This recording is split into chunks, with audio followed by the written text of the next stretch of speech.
Robots Radio presents.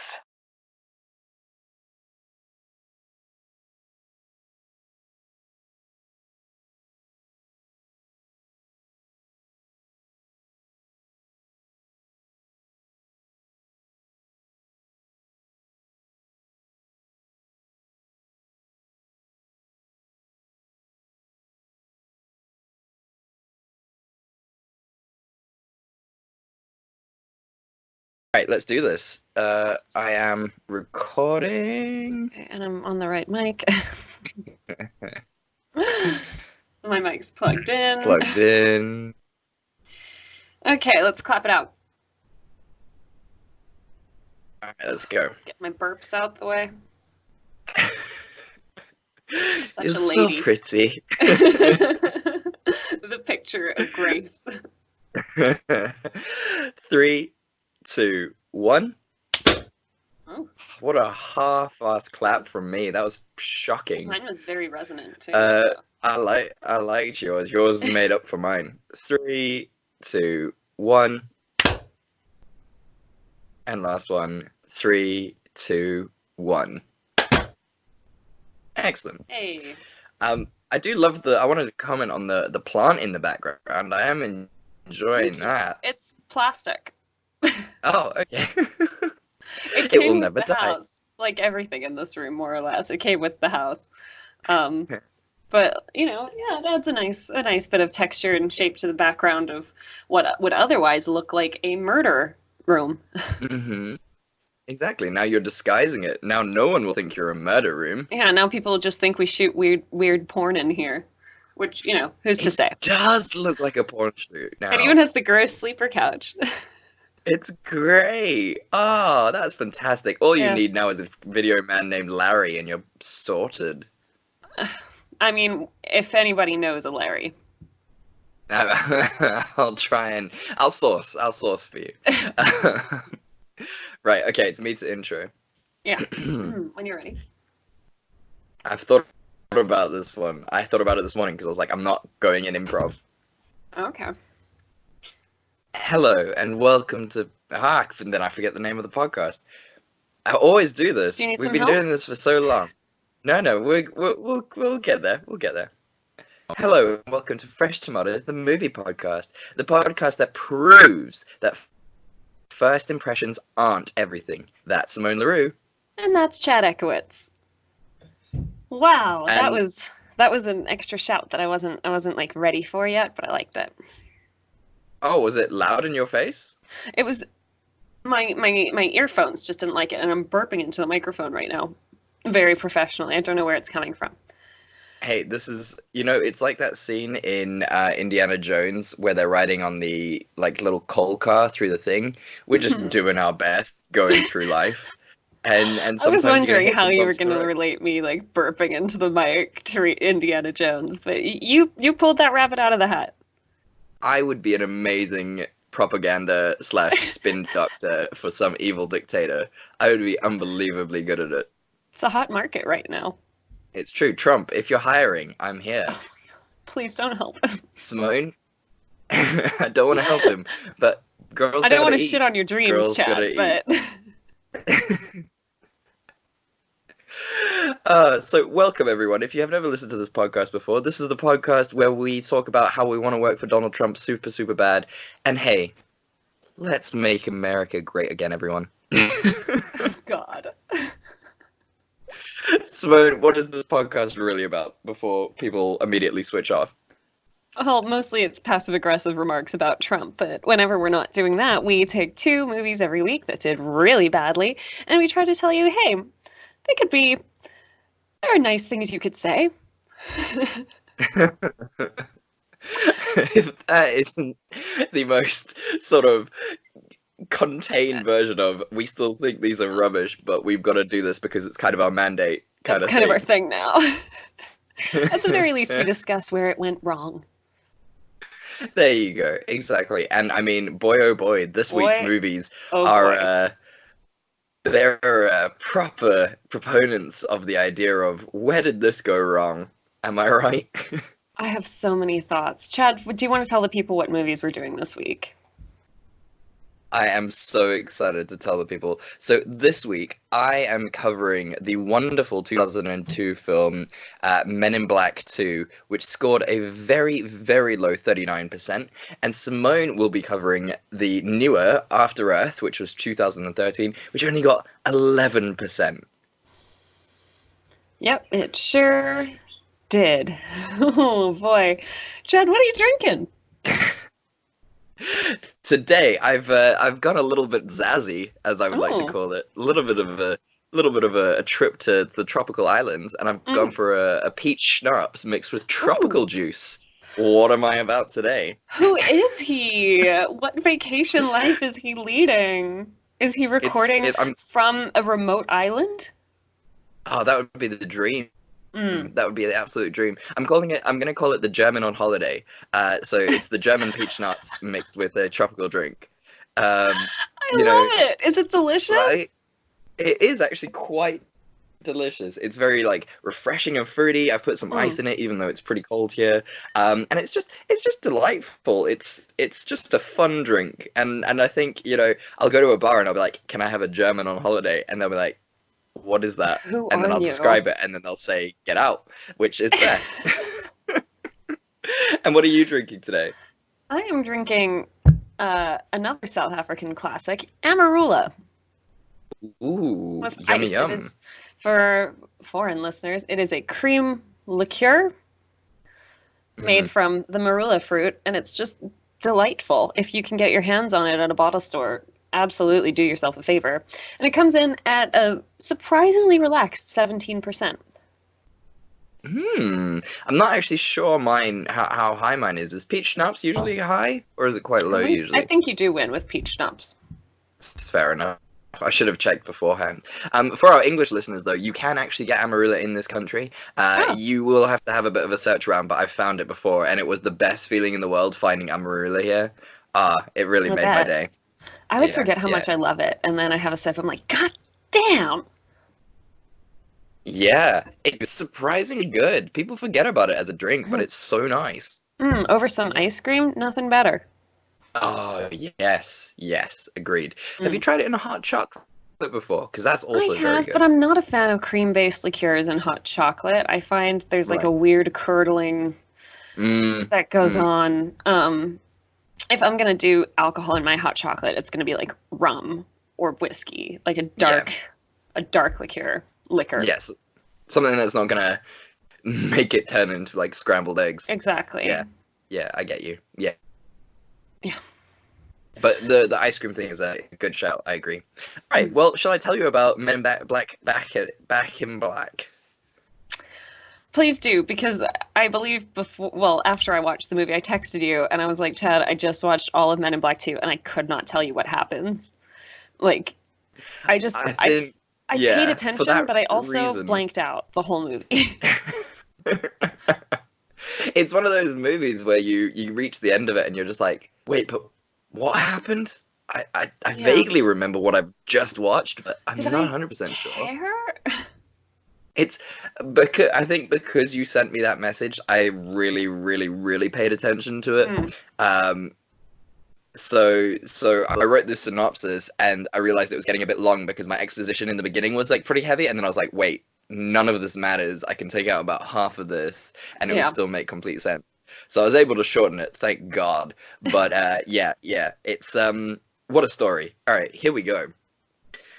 The movie opens with a bit of a backstory. Many years ago, the Zarthans came to Earth to try and escape the evil clutches of the Kylothian, Selena, played by Lara Flynn Boyle. Selena wants the light of Zarthar in order to rule over the Zarthans. Unfortunately, the Men in Black are not allowed to help the Zarthans because it would mean putting the Earth in danger. But the Men in Black stall Selena long enough for the Zarthans to escape, and to send the light of Zarthar off into space for Selena to try and find. 25 years later, Selena still can't find the light, but has now been given a hint that it has never actually left Earth. The tip-off was provided by the alien symbiote Scrad and Charlie, played by Johnny Knoxville. Selena hires Scrad as her henchman and goes off in search of the light. In the meantime, we catch up with Agent J, played by Will Smith. He is having a hard time holding on to their partner. Since his first partner and mentor, Agent K, played by Tommy Lee Jones, retired, Jay has been in a bit of a loss, continuously neuralizing partners and gathering a bit of a reputation at MIB headquarters as being too much of a hothead. After yet another mission where he neuralizes another partner, Head Agent Z, played by Rip Torn, tells him about an alien murder that he wants Jay to investigate. Zed insists that Jay goes to investigate with his new partner, Frank the Pug, voiced by Tim Blaney. At the scene of the crime, they meet Laura, played by Rosario Dawson.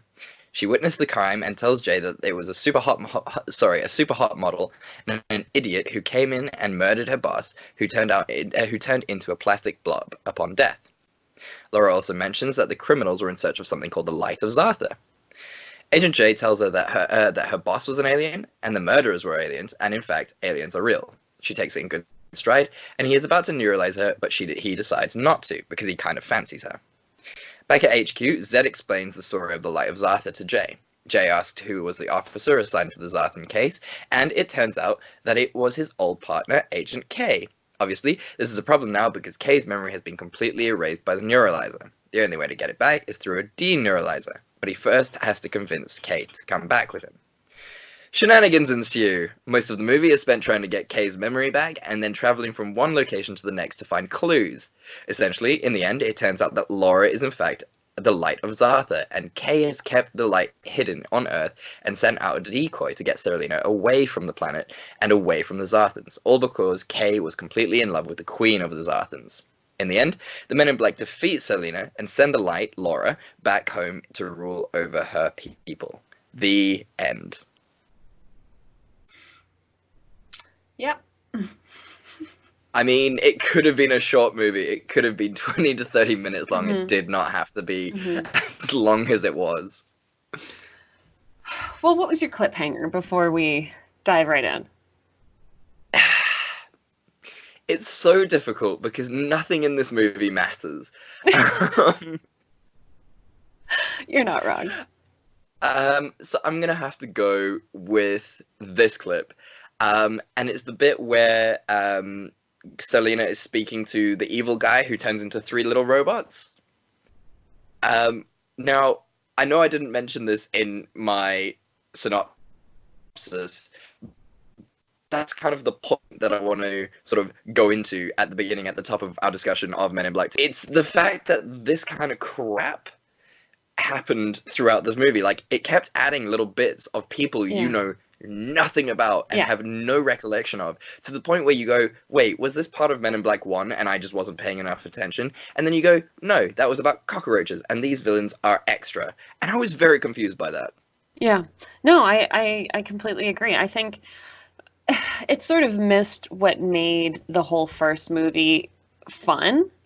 Like, Men in Black, the first one was interesting because it was like, oh, aliens are actually our friends, and it's really our job to, like, help the good ones and then, like, take care of the bad ones and, like, you know, help our alien brethren. And that's interesting and funny because aliens are weird and we're weird and, like, it's cool. It was, like, a wonderful idea and it was funny and charming. This one, they're like, we're just going to show you a bunch of weird aliens. That's funny, right? And yeah, exactly. Nothing more. Like, they weren't like, oh, and this alien's important to the plot. Like, they were just like, this alien's hilarious, isn't he, guys? Yeah, a Bolchinian. That's great. Ball jokes are always funny. This is gold. So funny.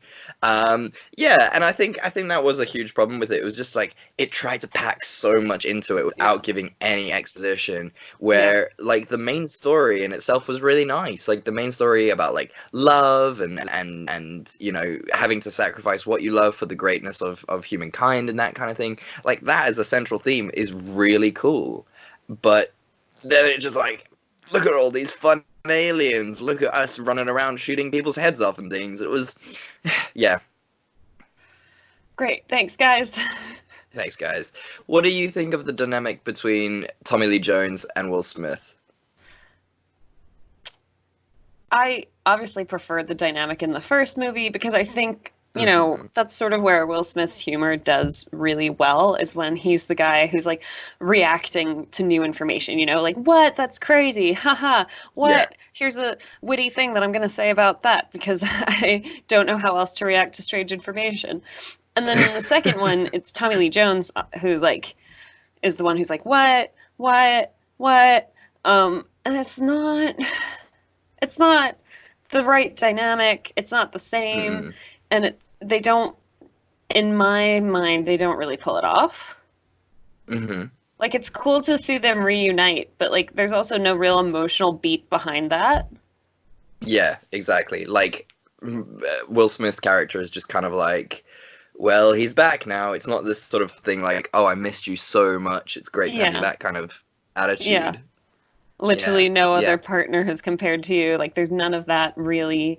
I suppose they maybe have like a bit of a heart-to-heart when like they're talking about how much they like the job or and stuff like that. But yeah, it's okay. Look, I think I love movies that pack ridiculous amounts of like clues into things. Like the fact, like the whole middle section of this movie, like the whole 40 minutes in the middle where they're going from place to place to place to place to figure out. I love movies like that. Love it's a bit complex. of sleuthing. You have to like. Yeah, it's complex and it like keeps you involved and like you really have to pay attention to think about it. But it just felt so off here because like if you went through the steps in your head, like it wouldn't make any sense. Going to the train station and finding the weird mini things in the locker, the mini aliens in the locker, that was completely just fluff. Like there was no need for any of that kind of crap. Yeah. And I mean, the first rule of writing is like, why does the scene matter? And I guess adding in extra details is fun, but ultimately, like, it was just, I think, very unsatisfying that it didn't all come together in any meaningful way, really. So basically, you kind of stop paying attention, like I did, halfway through, because you're like, well, why should I, when none of the stuff is going to fucking matter towards the ending anyway? Like, clearly, they're just showing me shit for the sake of showing me, and not because it's meaningful or I need to keep track of it. There's like, you know, they're going around gathering clues, but there's not a real, like, mystery to it, to the point where you as an audience member are like, oh, I can probably figure this out first, and I can, you know, this is going to come back, this is going to be relevant. Like, none of that. No, absolutely, you're 100% right. And like it's also the fact like the villain gets defeated so very quickly at the end. Like she's like the most powerful being that MIB ever faced, and she gets taken out by a couple like mid-level guns in the end. And it's meh. Yeah. What did you like about it though? Is there anything that you can pull out? As always, I think that Rosario Dawson is a treasure. Yeah.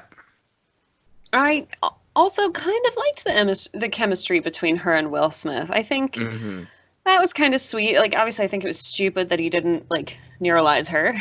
Because he had, like, a little crush and she was cute. But, yeah, I thought that was quite nice. And the fact that, like, it wasn't an ending where, like, you know, she gets the best of both worlds. Like, she's the light, but she can stay in her home on Earth. Like, she's like, oh, I've got to leave everything behind now. Yeah. Which I'm really glad about. I'm glad it wasn't like, oh, but I can stay with you, man who I met 48 hours ago. Who's obsessive with work and doesn't actually have any free time or other interests outside of work. Yeah. A relationship that would have actually gone absolutely nowhere. Yeah, so I liked that aspect of it. I thought that was at least thought out. Yeah. It was bittersweet, and that was a kind of nice little bit of the ending there. Yeah. I think, you know what, this movie did have some really good comedic chops. You know, Frank the dog is always funny to me. Not just because he's a talking dog, it's just adorable and hilarious. The worms are like... Oh yeah, the worms just crack me up so much. I love them. There were genuinely funny parts. Even though I've seen this movie like 100 times, it was just like I still chuckle at bits. There's that bit where the doorkeeper is like holding a newspaper and it's like Satan has escaped hell again, and I just thought that was like really just really nice touches like that were really cool. The Michael Jackson thing was very funny, especially because it was actually Michael Jackson playing that role. I forgot that was a Which thing was we did for a while, is we just had Michael Jackson doing weird cameos in movies. it was an interesting time, the early 2000s, wasn't it? It truly was. It for fashion, for movie tropes, for comedy. Anytime we review a movie that's like from 98 to about 2005, Yeah. it's always going to be a time. It's could you call it the dark ages of film and media? I think you could. Like, I'm sure really good movies came out around then too. I can't think of any off the top of my head, but I'm sure that there are some that I'd be like, oh yeah, that was amazing. I'm glad that came out. Probably like Lord of the Rings and stuff, but that's more of an outlier. Oh no. Hello? Nope.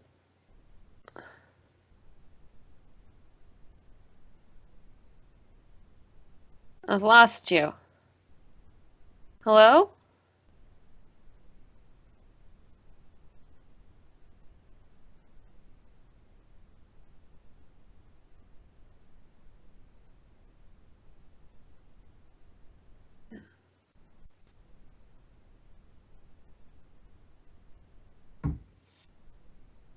Mm. Um, Oh, there you are. Okay. Got you. have you got me back? Yeah.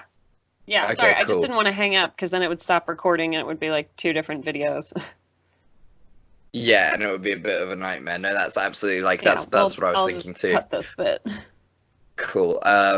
Excellent. Well, yeah, no, I completely agree with you in terms of you're so right. There must have been like one or two good films, but you know, the whole thing was a fun nightmare that we all had to live through. Plaid jeans, weird amount of waistcoats. So, oh man, I owned a waistcoat and I loved it. How could you not? How could you not own a waistcoat at that time? Chunky belts. I loved a chunky belt. Oh yeah, studded. Everything was studded. Mm. We really Yeah, liked that was tactile peak surfaces. emo phase for me too. So Oh good. yeah, those were good. Those were good times. If you think about it, like, so cinema, moving pictures was like what, 1910s, 1920s? Sure. So if we take it in the 1920s, that means that by the 2000s, cinema was 80 years old. Now, if you think about a person at 80 years old, they've pretty much lost their fucking mind. So it kind of makes sense that we would have lost our minds at that point of time. Mm. Then just Yeah. a slow decline and rebirth. And then rebirth like a phoenix, which is great. And now we have things like cats. I'm gonna go watch Cats next weekend and I'm very excited. Oh, Simone, I can't wait. Join us in the void. This You is going know, to be I'll such do an a revelation. Insta Do you know what it's story. like? Please do. I'm so ready. I'm so ready. I was just thinking about what this is, and it's like Bird Box. Once you've seen it, like, you will go insane. And like, it's the crazy people in Bird Box who don't, you know, kill themselves. It's the ones who are just like, Yeah. want everyone to see the aliens and see madness, and that's Yeah. exactly what this is. Yeah. You're really selling it. Oh, I mean, it sells itself more than anything. There's nothing I can do to make it worse than it really is. Awesome. Great. I'm so excited. So tell me then, what is your scene that could have saved this movie? Oh.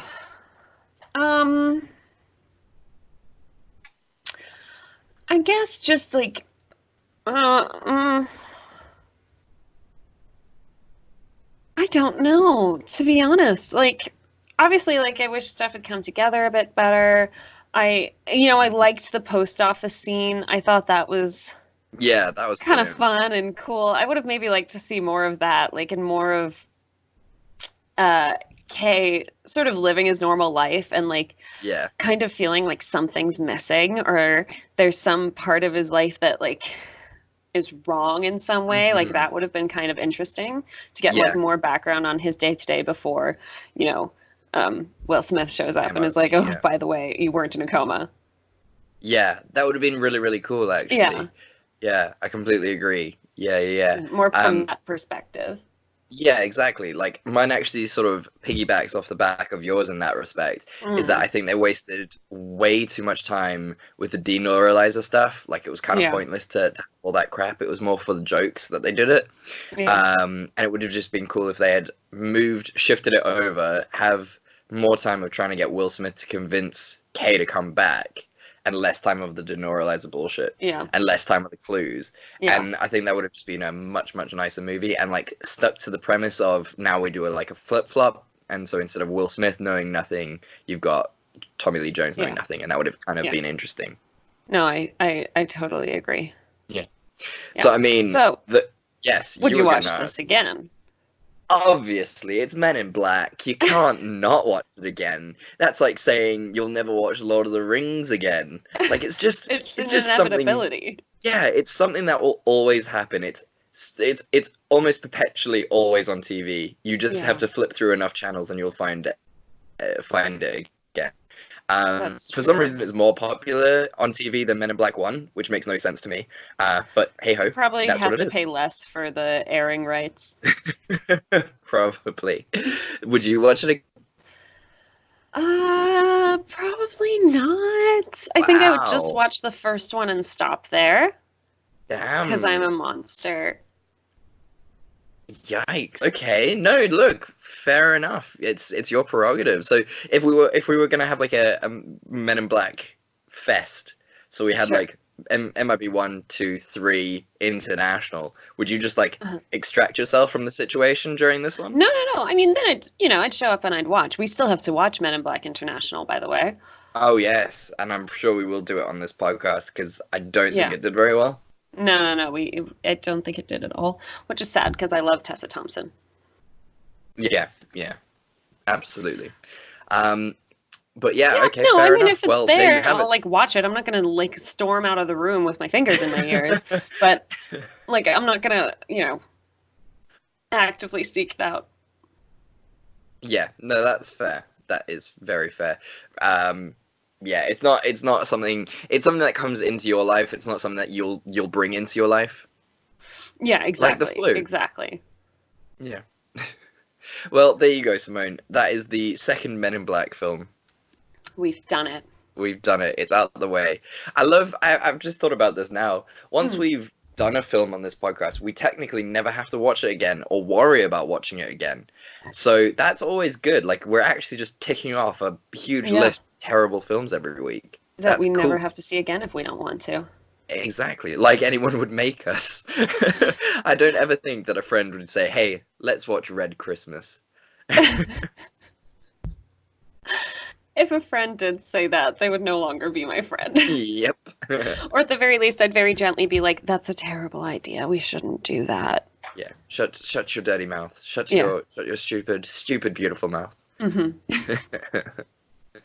Tell me all the things I want to know about after Earth. Is Mm. is that how you pronounce it? Earth. It's Earth, but after Earth.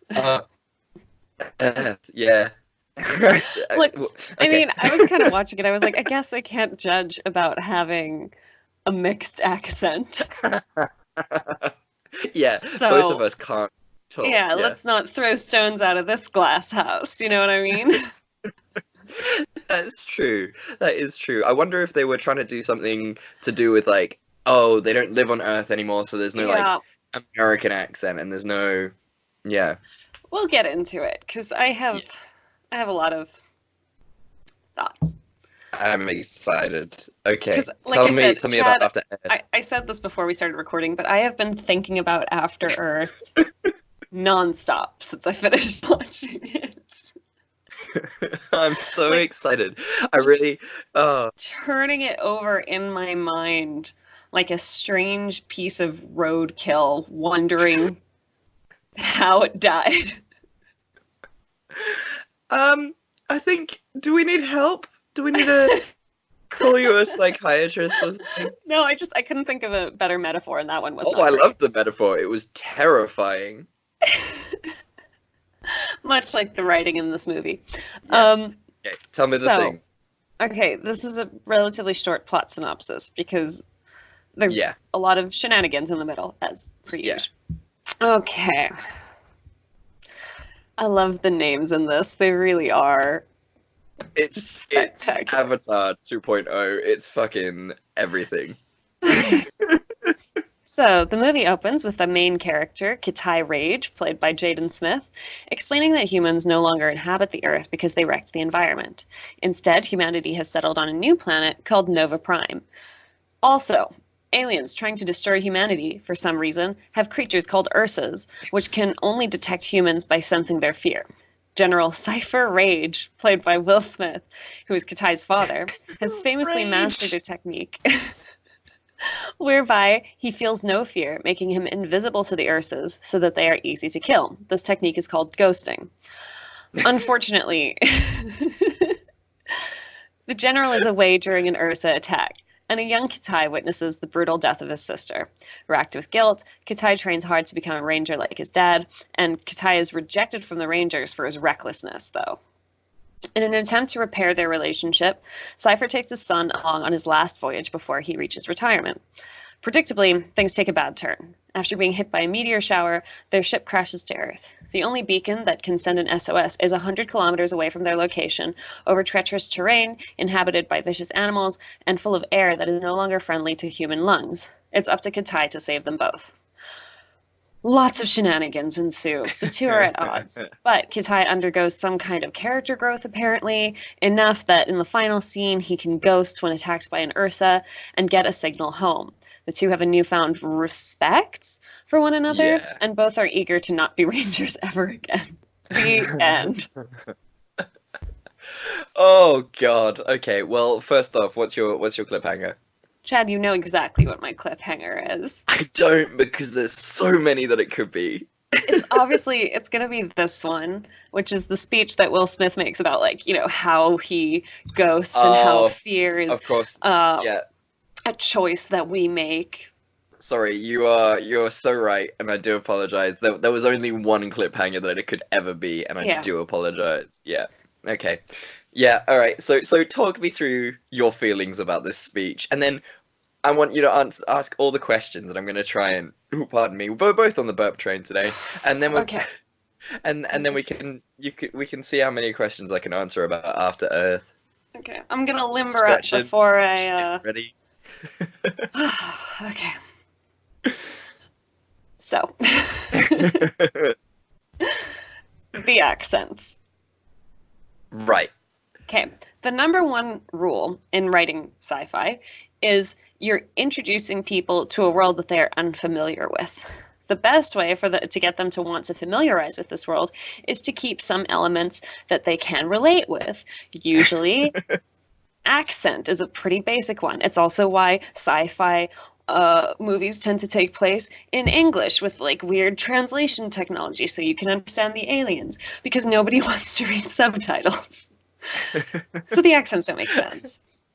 Then, you're telling me that they have technology that can make sure that his oxygen saturation levels remain stable for like a couple hours while breathing Earth air.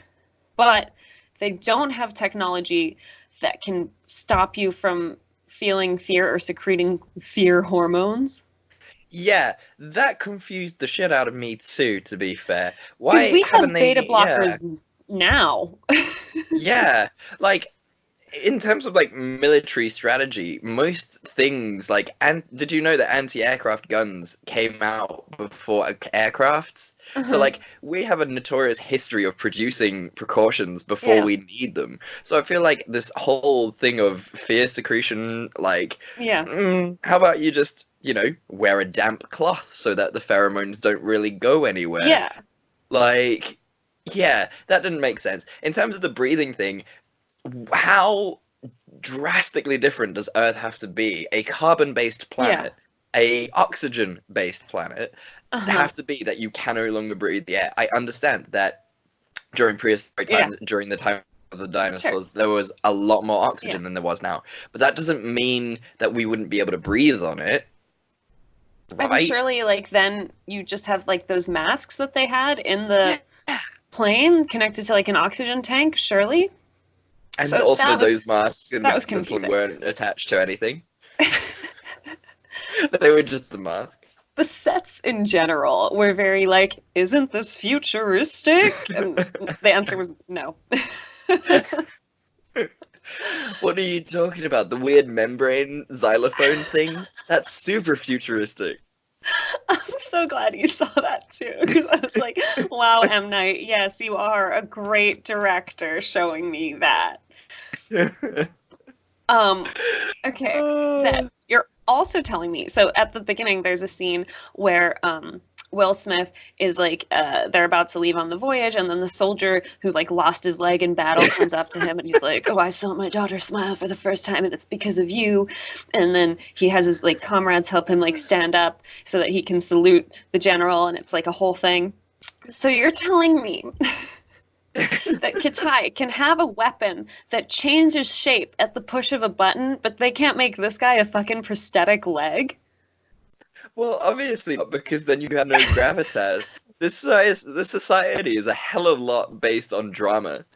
Like, everything is designed to create a incredible amount of drama factor, and only for convenience. Like, the fact that the suit doesn't provide him with any warmth, but it will change color when he's in danger. Yeah. But it doesn't have, like, any insular heating, none of that. No. So basically, because I looked into this movie, like I said, Chad, I have been really thinking about this fucking movie, and I was like, why is After Earth? Why? Why? And what Your it new was doctorate. Will Smith wanted to capitalize on his son's rising star power. So he was like, okay, we'll produce a movie starring both of us, and that'll, make you a star. I mean, apparently he didn't think signing Jaden up for acting lessons would be a good move, but anyway. Okay. So then he managed to get M. Night Shyamalan on board, I imagine with a fuck ton of money. Yeah. With a script that was like already mostly written. He just wanted M. Night to direct it. Here's the thing. Yes. And this is what I've been thinking. Will Smith has starred in a lot of sci-fi movies. Like, we just did Men in Black.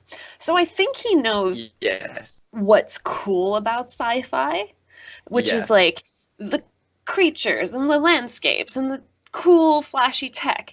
But he doesn't know how to write good sci-fi. No, that is very clear. And then M. Night Shyamalan also, like, he's really good at like writing stories around like one specific concept.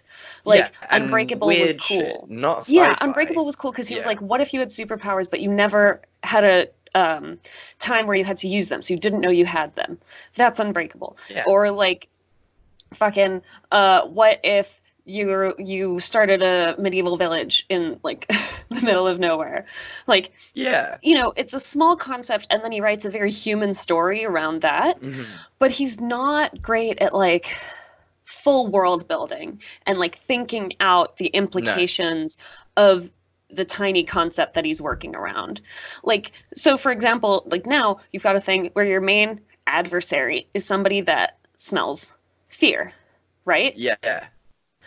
So what you'd have is then like a whole society that's based around training people and like trying not to show fear. So would you have, because psychopaths, according to some theories, don't really feel fear. So would you have a lot of psychopaths in charge? And are you like trying to like breed them together or like do something to people's brains so that like they don't feel fear? Are you making sure that people are like meditating in schools? Are you doing like anti-fear training? Is there like some sort of stigma against anxious people? Like, no, like, this is just off the top of my head, but none of these things are things that are thought of. No, you're actually you raise a really good point, and I was just thinking about it there with what you were saying about sort of people who have anxiety, because there's not just one kind of fear. Like, you're not just afraid of things like spiders or clowns or things. Yeah. There's fear of loss. There's the concept of fearing death. There's the concept of fear fearing losing your house and security and safety. It's not just Yeah. a scary monster under my bed trying to attack Exactly. me. You know, there's fear of being late, even like, Yeah. and then you've got all your phobias, which are fears, but they're irrational Yeah. fears. And so like what? So children who are afraid of the dark just get eaten straight away? What the fuck is that? Like Exactly. Like, it's never, obviously, like, you know, they just want to focus on the plot the line. fear is a choice. But, like, you know, it's just this whole thing there. And because, like, they didn't think about any of the broader implications, I think a lot of, like, the dialogue and a lot of the actual, like, emotions between the characters, like, don't make sense. Because you're like, wait, but in this world... Yeah. Like, at one point when they're, like, at the dinner table and Katai's, like, asking if he can leave the table, the general, like, loses his temper out of nowhere. And you're like, this is nothing like what we've learned from the character. Yeah, 100%. And I thought, like, when he did lose his shit at Katai there, I thought it was going to be, like, this really, like, this story was actually going to be this interesting story about PTSD and the fact that, like, this dad is, like, a proper army brat and, like, the dangers of raising army brats and sort of, you know, taking that balance between what is necessary for the protection of the country and the fact that it creates these really horrible environments at home that are quasi abusive. And like, I think it's such an interesting concept that they were just like, now let's have a giant eagle protect the brat boy. And it's like, what the fuck? Oh, on top of that. So, again, you have technology that can literally, like, change the shape of whatever weapon you're holding with, like, a push of a button. But they can't splint a fucking broken leg. Like, he's just, like, lying there bleeding out for 2 days. He doesn't check some, like, anticoagulant stuff on it. He doesn't do anything. He just, like, or not anticoagulant, coagulant. He doesn't check anything on it to stop the bleeding. He doesn't even, like, really wrap it up much. No, he's just brilliant. Like, well, my legs are broken. I don't know what we're going to do. I love it. He creates a stint, and he puts it, and it's literally just a tube in the one side and a tube in the other side. I'm like, dude, that is not how you create a good stint. And like, you would actually have to physically go into the leg, cut it open, peel back the tissue. You have to pull the leg. Tube. And like, you know, I did like some first aid. I've got level 3 first aid. So I know like you have to like pull the leg basically so the bone can realign. And then like, you know, then splint it up until it can be healed. And like, that's not done at any point. No, it's a mess. And like, the fact that he survived 3 days is fucking impressive. He should have been dead. Well, if he'd done proper first aid, his prognosis would have been much better. And the fact like he didn't raise his legs or anything, he was just like, I'm just gonna sit like completely normally. There's no elevation here, it's fine. I'll just keep it below my heart. That makes complete sense. Lesson 101. Yeah. But things that we did like about it.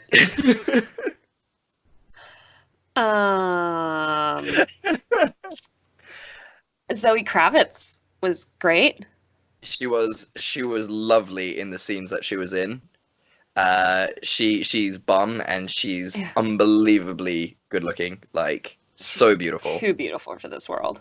And she was just like, she's such a nice calming force in this movie of just angry Will Smith and weird Jaden Smith. Like, yeah. I mean, overall, I really actually enjoyed like the basic concept of the movie, which was, you know, a father and son with a strained relationship get into this thing, and now like it's about this father like trying to guide his son through, and eventually his son is like, no, I'm not going to do what you say, and then he has to like kind of let go and trust that his son will do the right thing, except it doesn't really happen that way. No, it really does not. Like, the comms break down. That's why Katai's on his own and having to figure out his own thing. Like, and it just so happens that he does, like, what his father would have told him to do anyway. Yeah, exactly. And yeah, like Will Smith's very domineering towards the end when Katai has like that full meltdown. He's like, "No, I'm not going to turn back." Like he doesn't say anything. There's no actual emotional. I don't know why this No. is the hand signal I need to use, but there's no like actual emotional closure on this. No, not at all. Like they have that like the very brief chat about what they should have done about the daughter dying. Yeah. You know, it's like the most brief chat of all chats, which nothing is resolved, and then at the end they're just like, oh, we're buddies now, and we don't want to be Well, he rangers. salutes his son, so it's like, great. Well, you respect your son, but like, but do you love him? Like, this is still such a military dad, military son fucking relationship. Yeah, no, it is a mess. I mean, look, in good things, it was like beautiful. You know, Sure. seeing left and things very is absolutely. Well, they don't tell you how far ahead in the future. Sort of Oh, they hints do. because, It's you know, I think things it's like the year concrete like and stuff. 3017, so it's like a Oh, 1,000 years. like a good 1,000 years. I mean, okay, fair, all right, fine. But it was just really nice to see that back and you know the creatures were amazing. Like what they did with the baboons and the eagles and the tiger things was great. You know there was the dialogue wasn't excellent, but there was that one line on black. I think it's cool, but I don't know what it means, and I had a good giggle at that. That was quite funny. It was amusing.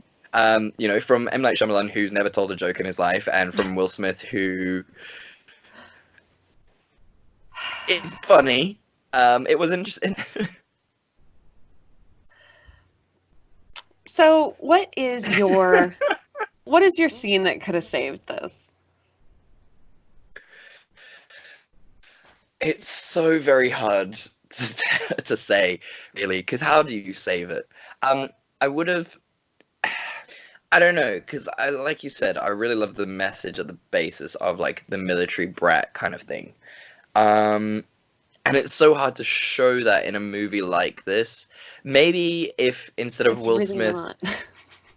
yeah, like Here's- maybe instead of Will Smith being like injured and stuck in their little hole, like Yeah. he went with Jaden Smith and they did everything together and like they kind of learnt off each other and like Jaden Yeah. had like new ways of doing things. So Yeah. the man was like never really sure. He actually showed that not everything has to Yeah. be done in this like military like fashion. Yeah. That could have been interesting. No, Maybe. so I was reading trivia on the movie, and initially it actually wasn't intended as a Mhm. sci-fi. It was supposed to be a dad and his son going camping, and the car Oh. crashing, and the son having to go for help, which I mean also shows the movie is a very classic case of like the world and the story not really blending together. Like the story came first, Yeah. and they just like shoved it into a world and tried to make it make sense. Yeah, And yeah. did not do a great job. And it did not do it good. And I almost wish it had been like that. I almost wish it had been just a father and son out on a camping trip, modern day, like military dad, very strict, Yeah. and like the two of them like figuring it out together. But I kind of like what you're saying that like they'd had to go get the beacon together, and maybe Will Smith is still injured, so he's not as quick, so he Mhm. has to rely on his son more Yeah. to like get through the mission. Like that, I think would have at That least could have been good, yeah. pushed some character growth forward. But I do like what you're saying about the camping trip. I mean, why can't we have really simple movies? If you think about it, like Yeah. things like Marriage Story, it's such a simple idea and it works so beautifully. Like you don't need it to be like 1,000 years in the future and all this kind of crap. Just a dad and his son on a camping trip and shit goes wrong. And just Excellent. have the dialogue would- written beautifully. Yeah, and it's relatable. Yeah. Way more relatable than this. Where like the whole time, like you can't really focus on the plot because you're so busy with being like, wait, so they can do this, but they can't do that. Yeah. But then Yeah. this is a problem, but this isn't. No, it's Um, it's very confusing. What's your like? So what specifically would have been your scene that could have saved it? Like more of what I was saying, or like I'm gonna be was it kind similar of to mean mine? here. Like besides obviously all the world building issues and the dialogue issues and the pacing issues. I'm not sure that Will Smith and Jaden Smith were the best people to play these parts.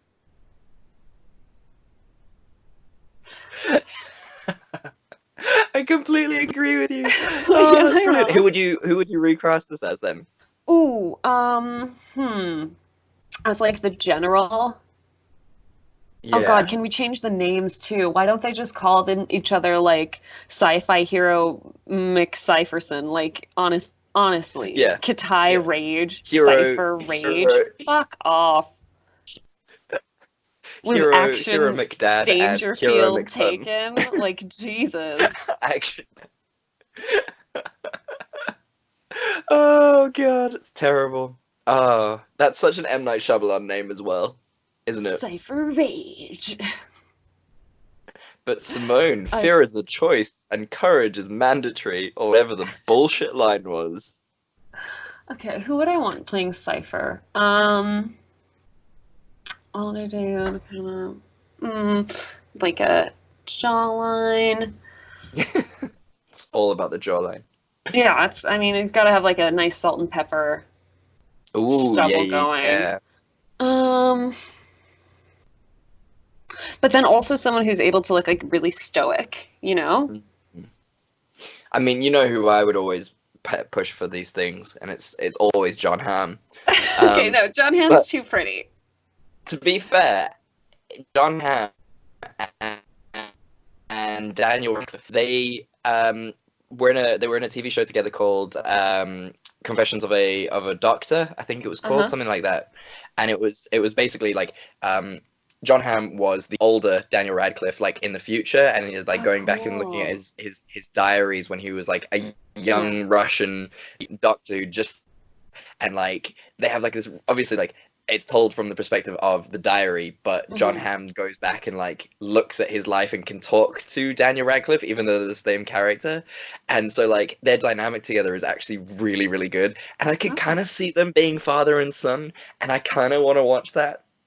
You know what? I could see a Jon Hamm. Now that I think about like his performances in Mad Men, where he's had to be like really, I could see that. I think he'd be a little bit more charming, like a little bit more personality.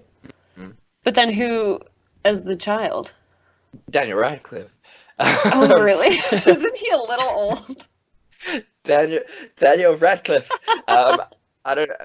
Tom Holland is the only young-looking one now in Hollywood, really, that I think about it. Who else would you get? Elijah Wood. Oh, that would be so funny. Wouldn't Holy that be shit. so funny? That would be brilliant. Just Jon Hamm and little Elijah Wood just running around. Hey, Dad. And he's like, I'm older than you. Hey, Dad, I'm totally a child. I would suspend my belief just for that movie because that would be brilliant. It would also it might have been interesting to have the character of Katai played by a girl. Ooh, that could have been cool. I would like that, yeah. Let's transcend gender. I know Jaden Smith is gender non-conforming. Am I just saying? Yeah. Okay. No, right. Gender you're right. Fluid, yeah. Okay. Yeah. So I mean, you know, kind of, the character of Katai doesn't necessarily need to be filled by a dude. A boy. Yeah. No, absolutely. I completely agree with you. And it would have actually been cool, especially with the whole army kind of strategic thing and how hard that is if it was a girl, especially because dads like that are very protective of their girls and so like don't want them to be involved in that kind of thing. Yeah, that would have been cool. Nice. So, Simone, since you've been thinking about it since you watched it, would you watch it again? I mean, do you watch a video of a car crash in slow motion again just to really see what happened? Every day. I kind of want to watch it like also with a friend who like is kind of a sci-fi buff or like movie buff, just to like watch them watch the movie and like have someone besides you understand what I felt watching it and trying to understand. Yes, absolutely, 100%. I couldn't agree with you more. Like, I think the funniest thing when I watched this was the fact that as soon as the credits came up and it said directed by M. Night Shyamalan, and I just went, of course it fucking was, without question, because I'd completely forgot about his involvement in this film. And I was like, this makes a lot more sense now that I come to the end of the film knowing that. And like, it's just, it's weirdly charming. It makes no sense. It's biggest bullshit, but it is only an hour and 40 minutes long. It's just, yeah, it's intriguing. But I would skip the scene where the mommy bird finds out that all her babies are dead. That to me, That I was like, horrible. I thought they had saved like at least one, and it was Yeah. heartbreaking when the mummy, like when the birds were all dead. That was horrible, and it was also like really emotional as well, obviously because like Jaden Smith couldn't Yeah. save his sister, and now it's happened Yeah. again. And it's just like, I mean, obviously, Jaden Smith did not act that moment through at all. No, he cannot 'Cause act. there were as so we many learned. like possible emotional beats in this movie, and Jaden Smith just like looked mildly overwhelmed all the time. All he's got is very strong eyebrows. That's all he can do is like a good crease of the eyebrow. Yeah, That's and it was that's not his enough. emotional rate. No. I think he should have stopped acting when he was a very small child in The Yes. Pursuit of Happiness, because that was his best performance Yeah. he'll ever do. Do you remember the beautiful time when his sister did the song "I Whip My Hair Back and Forth"? I think about it all the time. What an interesting life we've been able to live. Like, what a time to be alive, right? We have witnessed history, I mean, for better or for worse. there's so many things in our past that you would not believe were actual things. Yeah, I feel like in 50 years, people are going to be like, wait, and then, but what? Especially about whatever the fuck is going on now. Yeah, definitely. And we'll just go back and be like, so Will Smith, very, very famous actor, as you may have seen some of his stuff, Fresh Prince Yeah. of Bel-Air, best thing ever. Now his son Jaden, he rocked up to President Kanye West's wedding in a white Batman suit. These are all words that are mostly true. Oh, President Kanye West. I'm scared to laugh about it because I mean, God only knows. And it's funny you mention God, because he has now found God, his latest album, which is fire, by the way. I will not, I love that new album. Very, very good. But yes, he has now found God and has become a gospel singer, which is interesting. Good for him. We're all on different journeys in this life. But it is worrying because obviously the Americans love a good Christian, and he will probably run for president at some stage. Well, if a good Christian like Donald Trump can become president, I mean, it's kind of an open door policy at this point. Clearly. Well, thank you, Simone. Thank you for that wonderful journey through After Earth. I do appreciate your struggles there. Thank you. But hey, we did it again. Look at us. We're amazing. We've done it. So, any ideas on what we want to do next week? You got anything? I got nothing. You got anything? I don't have anything right now. Okay. Let's have a think. We can't really do another actor-themed week straight after. No, got to do a theme. We could do a 2019 horror. I was thinking horror. I do miss horror. I'm feeling a horror. Yeah. I mean, where do we not feel like horror? Horror movies. Okay. Ooh. What? The Amityville Murders. Apparently that came out last year. I don't know what that's about. Oh boy, it sounds... You know how much I love the Amityville stuff. Yeah, I do. I enjoy the story as much as anyone else, but... Okay. 8% on Rotten Tomatoes. Okay, we're doing the Amityville Murders. Sorry, but we are. Awesome. I can't not. Okay, the Amityville Murders. And... Oh, did they really do a movie called The Haunting of Sharon Tate? Jesus. Yeah, I'm looking at that. That looks really No, insensitive. man, guys. Oh, I mean, No, absolutely. Oh my God, Hilary Duff plays Sharon Tate. yeah, that's horrible. No, it feels gross. We could do La Llorona if you wanted to do that. Yeah. I mean, I've watched it already, so that's, helpful. Yeah, yeah. I'm just looking to see if there's anything else that's done particularly bad, but it all looks like it's done pretty well. There's one called Escape Room, which slides in at 49%, so it might actually be fun. Which would you prefer to rather do Escape Room or La Llorona? So, interestingly, I want to get your opinion. Brightburn didn't do that great. Yeah, it got 57% 57. apparently. Yeah, which isn't great for, how anticipated it was. That's true.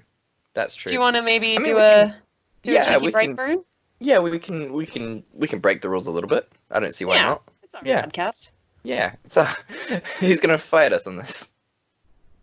Okay, so we're going to do the Amityville Murders and Brightburn, which is And Brightburn. just opposite ends of the bad horror movie spectrum. I am so ready for this. That's very, very exciting. Do you want me to shall we intro it again? Yeah, let's lead it back in. I mean, I'm just writing it down because I will forget.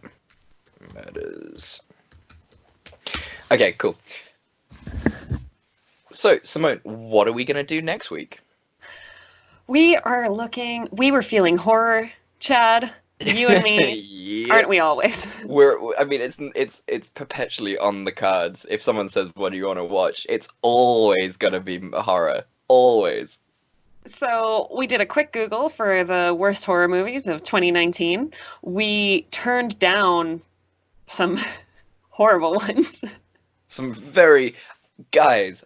Go just Google it, and you'll see our outrage. It's literally Or the if you worst watch thing. our YouTube videos, you get to watch our faces as we read the same list. Exactly. Yikes. But yeah, go. Oh, there's a movie there that we will never touch. And if you can guess which movie it is, oh man, I will give you £1,000. I do not No, care. don't. It's going to be very easy to guess if you just watch our YouTube video. Jesus. Fair. Okay, so what movies are we gonna do? So we were doing the Amityville Murders, Yeah. and we are also doing Brightburn because it didn't do as well as we thought it would do. No, exactly. I mean, it's a little bit of a cheat, but come fight us. We don't care. Yeah. Especially because the Amityville Murders got 8%. So I feel like Brightburn can just shed a little bit of its Rotten Tomato meter reading to Amityville it evens Murders. out. Yeah, it evens out. Plus, you know me, I love anyone who knows me knows I love a good Amityville horror story. It's my favorite building on the entire planet, and I cannot wait to go visit one day. And I will probably, stay the night, see if I can buy the house. Why not? I think there's actually a family living there now, and they're like, it's really fine. It's not that bad. I know, and it makes me really sad. The 'cause I Lutz wish probably made a lot of it up, Chad. they did not do that.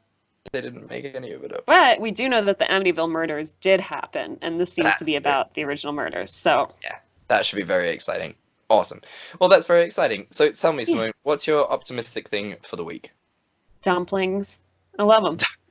They're so good. I went out for dumplings today, but also for Christmas, Rudy bought me a dumpling steamer. Oh, no ways. And I've been buying frozen dumplings from our Asian grocery store, and they're just amazing. You just pop them in the steamer and put the steamer over a pot, and it's it's so good. I love dumplings, the texture, and then these good. little delicious parcels, and you dip it. Yeah. So good. Couldn't agree with you more. Dumplings are the shit. So tasty. Yeah, completely agree. Lovely. So that's just the short and sweet one from me. Nice. What are you optimistic, happy about this week? Simone, I finally finished European Union law. It's done. I wrote my exam on Saturday, and it's over. I never have to worry about it anymore. I never have to look at it again. I'm pretty sure this is how the British Parliament felt when they decided to leave. They didn't have to worry, and it's over.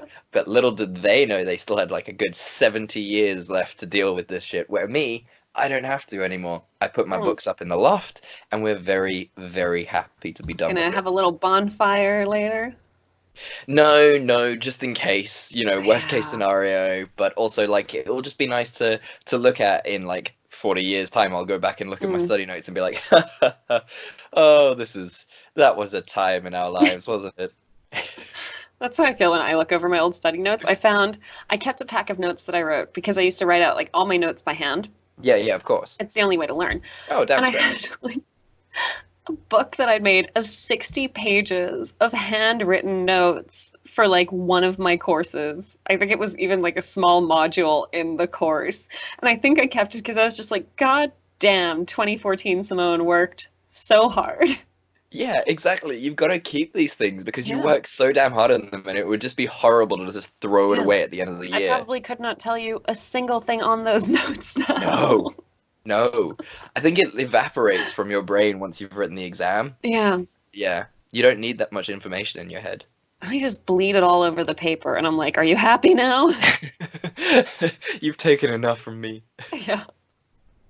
Well, there you have it, guys. We've done it again. Thank you so much for listening. We really, really do appreciate it.